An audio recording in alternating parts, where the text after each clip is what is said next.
हुकूमत दा पैसा नीलाम कर दो नवाम दा पैसा नवाम दे खर्च करन सत्तर हजार दी मेरी 35,000 खवाना चाहती था हाँ बेखी दे वैसी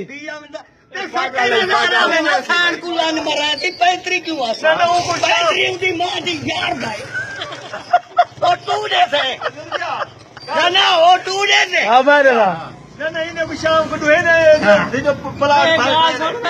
दुहे ने शाम हाँ जो खजान खाम खा आ गई माली आ गई हलाल माल खलाई ना कहीं ना कहीं और गाल दे सुन मेरी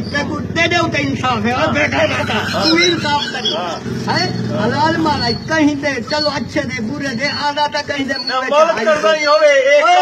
मुल्क करदा ही दी गाली हुए तू लीलामी हूं वेले उठी पे मैं हूं वेले ते को याद है कुत्ते दे और उदा जीता कुत्ते बदे करे ना वो कुत्ते वाली जबान बोलेगा मर गया इतना कट्ठी कर खड़े मुल्क दे यार ऊपर कर खड़ाई है चलो भला लाई कौन सी हां खल्ला ते दे देवाल जट बड़े दी भैन कुल्ला न खाती बोरी कितने खिंदा ते को कितनी रिव्यू मिल